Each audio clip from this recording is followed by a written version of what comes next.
One of the things I liked most about growing up in Colorado, to parents who are both public school teachers, is that our summers were filled with hiking and backpacking. From a very early age, my parents tried to instill in my sister and I a great love of the outdoors and a deep joy of discovery of wilderness places. My childhood is full of memories of trying to stuff a sleeping bag into its sack, of loading the car for an early morning drive to a distant trailhead, of the cold sweat that forms between your back and a backpack, which you only discover when you take it off, of how much better trail mix tastes when you're actually on trail, the smell of white gas burning to cook your dinner, of going to sleep together as a family in a tent listening to my father tell Wally the Weasel stories. I have memories of distant alpine lakes, of the sting that comes with washing your face in glacial water, of strolling through mountain meadows full of alpine flowers. One of my favorite pictures from this time of my life is when I'm perhaps 6 or 7. I'm standing on a trail overlooking a distant lake. I'm wearing one of my father's packs, which means it's hanging far past my knees. On my face is a slight grin, and a sense of peace and belonging that comes with knowing exactly where you are in the world. When I was a senior in college, I spent a month in Dharamsala, India, home of the Tibetan government in exile and on the foothills of the Himalayas. While I was there, I stayed in a monastery guest house, which means each day I was woken before dawn to the sound of Buddhist chants.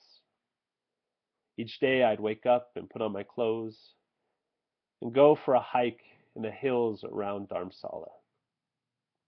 Each day, as the sun would rise, it would cast its warm hues on the colorful prayer flags that were strewn throughout the trees. And I would have that same sense of peace and belonging, connection with the landscape, of knowing exactly where I was in the world. One morning, as I was walking back to the monastery, 3 boys joined my trail perhaps 100 yards in front of me. They were perhaps 6 or 7, each carrying a backpack that hung past their knees.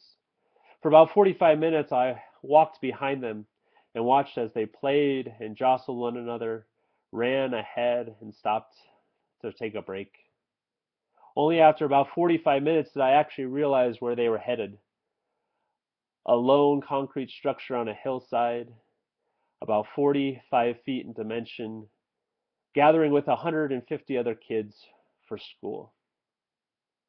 I had spent the morning hiking with them as they went to school. Only in hindsight did I realize where they were coming from. A shanty town adjacent to Dharamsala, home to 15,000 caught up in the systemic and cyclical nature of poverty in India. As my wife and I raise our girls, we want to instill within them the love of the outdoors. My daughter Sophia was only a year and a half when she had her first backpacking trip. But alongside that joy that comes from wilderness settings, I also want them to know that for some people in this world, hiking is a necessity. That hiking comes as the only way to try to make a better life for yourself.